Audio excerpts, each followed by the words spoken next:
Sunil Kumar media से मुखातिब थे जी। और बिहार में जो शिक्षकों की ट्रांसफर पॉलिसी है उससे रिलेटेड जो नियमावली बननी थी उस संदर्भ में आज उन्होंने खुलासा किया, एक कट ऑफ डेट दे दिया है कि 30 सितंबर तक जो ट्रांसफर पॉलिसी बिहार में शिक्षकों का ये चिर प्रतीक्षित डिमांड था कि वे नियुक्ति तो हो रही थी, नियुक्ति के बाद उनकी सेवा शर्तें भी तय थी, ट्रांसफर की पॉलिसी नहीं थी। बनी ट्रांसफर की पॉलिसी 4-5 बार चेंज होता रहा प्रारूप जी। अब कोई ट्रांसफर पॉलिसी कहिए या नियमावली थी नहीं तो लागू क्या होती जी। तो शिक्षकों को तो ट्रांसफर का डिमांड है जी। कि भाई हम जहां आपने पोस्टिंग कर दिया है, हाँ हम सेवा देने में थोड़ी कठिनाई हो रही है, हमको कोई सुविधा की जगह दीजिए। तो कोई पॉलिसी नहीं थी।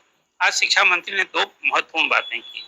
एक तो वो जो ट्रांसफर पॉलिसी की बात की कि 30 सितंबर तक की अप्रूव हो जाएगी।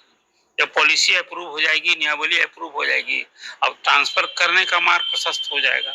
बिहार में कोई 5.5 लाख शिक्षक हैं, उसमें बीपीएससी द्वारा बहाल 2 लाख शिक्षक हैं और फिर शेष नियोजित शिक्षक हैं। तो अब एक ट्रांसफर पॉलिसी अप्रूव हो जाएगी।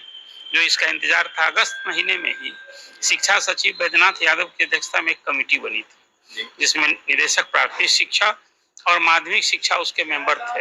अभी इस बीच में तबादला हो गया उनका, तो इसलिए थोड़ी देर हो गई।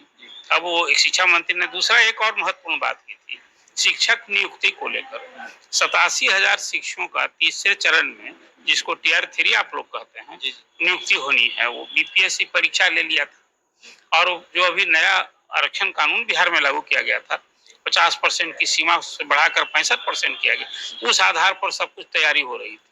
हाईकोर्ट ने उस बढ़े हुए आरक्षण कानून को निरस्त कर दिया, कहा कि यह असंवैधानिक। अब सरकार गई सुप्रीम कोर्ट में, वहां याचिका विचार के लिए अभी सुनवाई होगी, लेकिन उसे राहत अभी मिलेगी। जो एक बड़ा पॉलिसी की बात है वो लगता है संविधान पीठ में जाएगा। आरक्षण पर एक तो संविधान पीठ का ही फैसला पहले है कि आप 50% से अधिक नहीं बढ़ा सकते।